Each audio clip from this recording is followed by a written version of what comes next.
The old man shuffled into courtroom 7 wearing a coat that had been mended twice at the elbow, and before he could even find a seat, the lawyer's voice cut across the room like a whip. "Sit down, old man. This bench is for people who matter." That single sentence, spoken with a smirk, was about to cost him everything. Nobody in the gallery laughed, but nobody stopped him either. The lawyer, a sharp young man named Ross Whitfield, had built his entire career on intimidation. Tailored suits, a watch worth more than most people's cars, and a voice trained to sound like it owned every room it entered.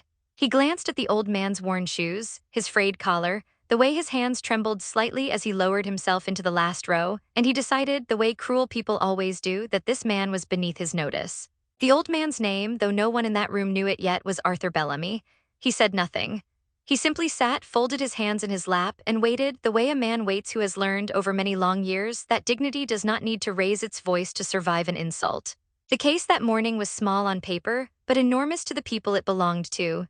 A widow named Grace Alvarez was being sued by a property development company for the modest row house she had lived in for 30 years, a company that wanted her land to build luxury condominiums.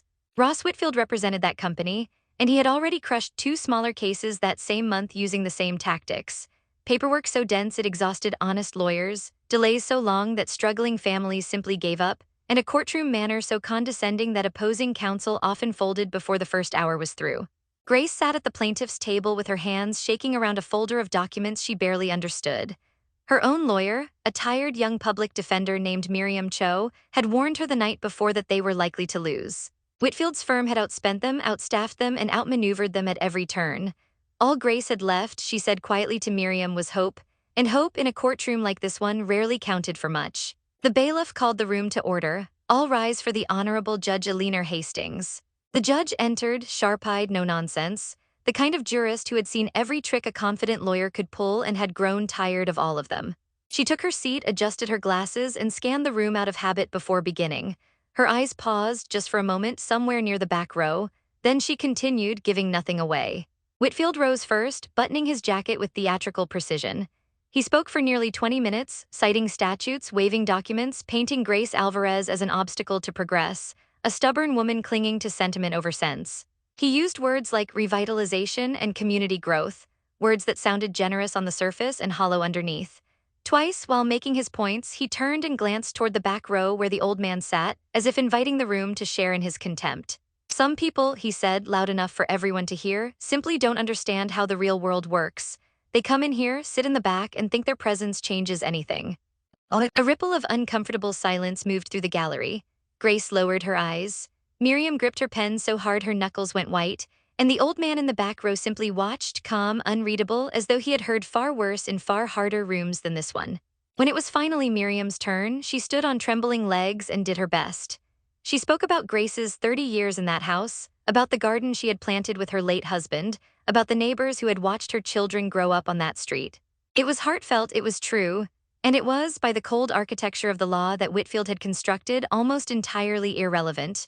Whitfield didn't even bother objecting. He simply smiled, the smile of a man who already knew how the story ended.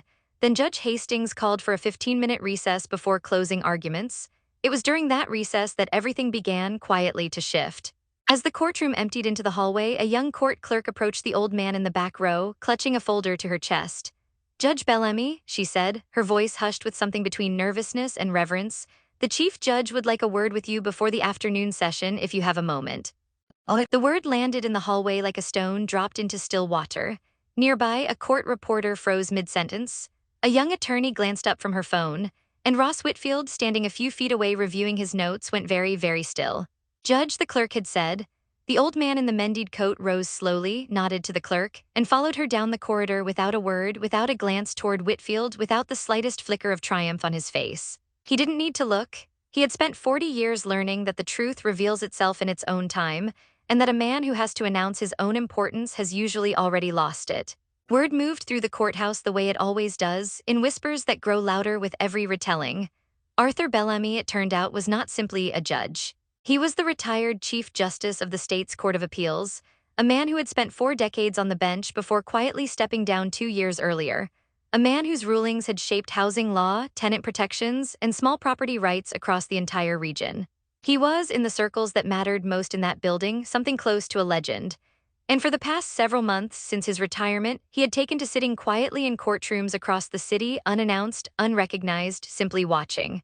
He said it kept him honest. He said it reminded him what the law was actually for. He had chosen Courtroom 7 that morning for a very particular reason. Grace Alvarez's case had crossed his desk once before, years ago in a different form, when he had ruled on a nearly identical dispute involving another elderly homeowner and another aggressive developer. He remembered the case, he remembered the family. And when he heard, through an old colleague, that a similar fight was unfolding again, this time against a widow with far fewer resources and far less hope, he decided to come and watch it with his own eyes, dressed plainly, seated quietly. Exactly the way he always had, ever since the early days of his own career, when he too had once been a poor young man in a mended coat, standing at the back of rooms that did not think he mattered. Because that was the truth very few people in that courthouse knew. Arthur Bellamy had grown up the son of a laundress and a factory worker, in a neighborhood not unlike the one Grace Alvarez was now fighting to keep. He remembered what it felt like to be looked past, to be judged by his shoes and not his substance, to sit in rooms where powerful men assumed his silence meant he had nothing worth saying. He had spent his entire career making sure that the law, at least in his courtroom, never made that same mistake twice. There was one more thing. A quieter thing, the kind of thing a man carries privately and rarely speaks aloud. His late wife, Helen, had been a nurse for 30 years in a public hospital not unlike the neighborhoods she came from. Before she passed, she had told him once about a family she'd cared for early in her career, a widow much like Grace, who had lost her home to a developer because no lawyer would take her case seriously. Helen had never forgotten that woman's face. And in the years since Helen's passing, Arthur had made it a quiet, unspoken mission to make sure that whenever he could, in whatever way the law allowed, no widow would lose her home to the same kind of casual cruelty without someone in the room who remembered. When the recess ended and the court reconvened, the atmosphere in Courtroom 7 had changed entirely, though only a handful of people understood why.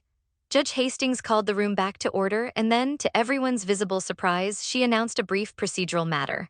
In light of the significance and complexity of the case, and given that a retired Chief Justice with direct expertise in property and tenancy law happened to be present in the courthouse that day, she was inviting Justice Bellamy at his own discretion to offer the court his perspective as amicus, a friend of the court, before closing arguments concluded.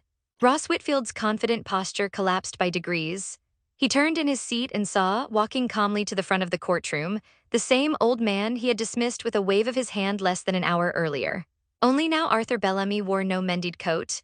He wore the simple, unmistakable authority of a man who had spent his whole life earning the respect he had never once demanded. "Your Honor," Arthur Bellamy began, addressing Judge Hastings with the quiet formality of old habit, "I don't often speak in courtrooms anymore. I prefer to listen.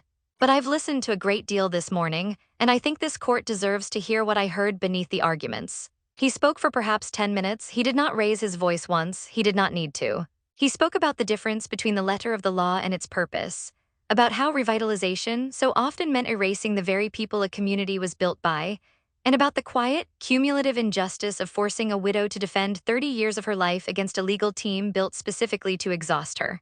He cited precedent, some of it his own, from decades earlier. He spoke of tenant protections that Whitfield's own brief had conveniently failed to mention. And then gently he turned to Grace Alvarez, who was sitting with tears now openly on her face, and said simply, "You have every right to be in this room, Mrs. Alvarez. I hope this court remembers that. I hope we all do." Then he turned just once toward the back of the courtroom, toward the empty seat he had recently occupied, and toward Ross Whitfield, whose face had gone the color of old paper.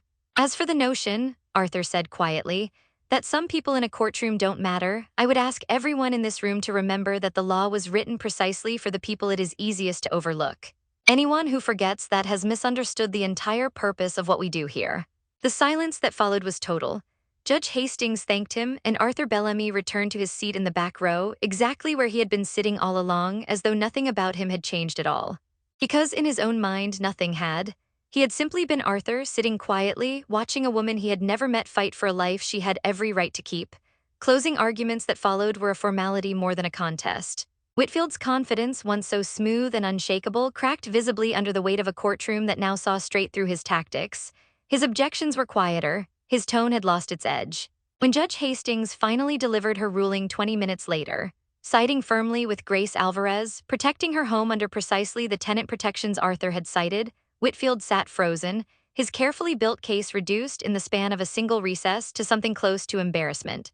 Outside the courthouse, on the wide stone steps, Grace Alvarez found Arthur Bellamy waiting quietly by the railing in no hurry to leave, exactly as he had waited all morning.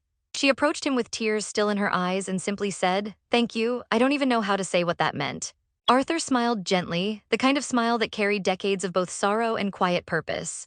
"You don't need to say anything," he told her. "Just keep your garden. My wife always said a home isn't the walls, it's what someone chooses to grow there. I think she would have liked yours very much." He didn't ask for thanks. He didn't linger for recognition.